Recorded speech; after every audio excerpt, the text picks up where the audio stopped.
শোনো, রাজ্যের সব গরু একদিকে, আচ্ছা, আর আমি এখন যে গরুর রচনাটা তোমাদেরকে পড়ে শোনাবো না, সেইটি হচ্ছে আর একদিকে।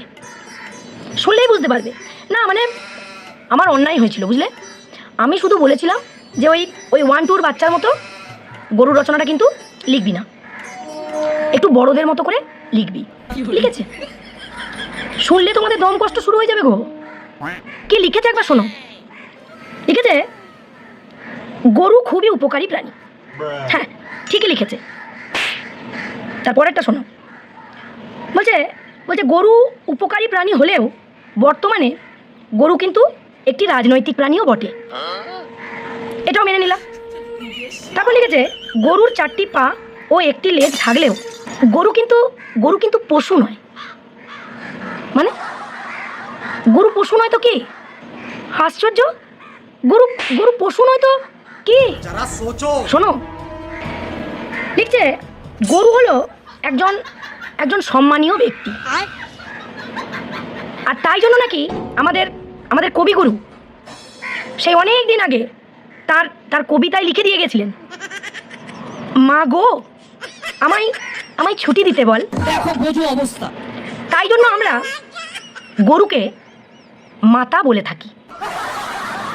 বলছে, আমার মতে গরু শুধুমাত্র আমাদের মাতা নয়, এই সমগ্র পুরুষ সমাজেও গরুর জুড়ি মেলা ভার। বলেন কি? কেন?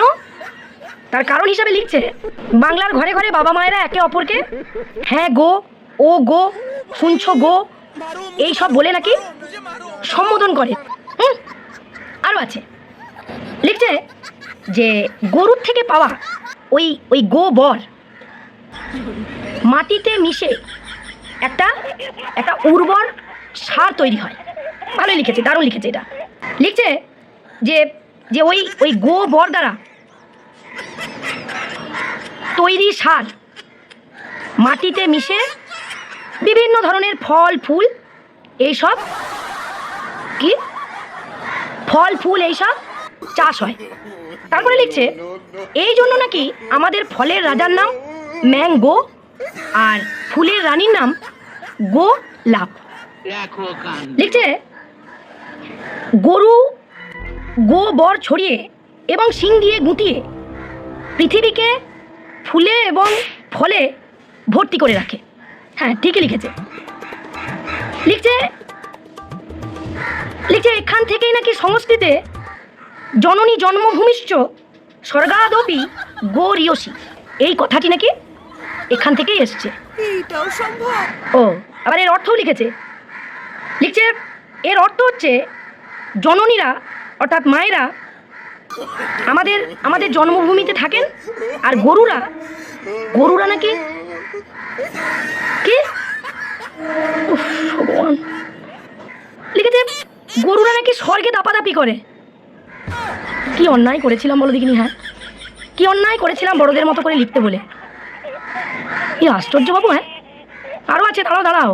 লিখেছে, আমাদের গো মাতাকে নিয়ে বাংলায় হাজার হাজার গান কবিতা লেখা হয়েছে।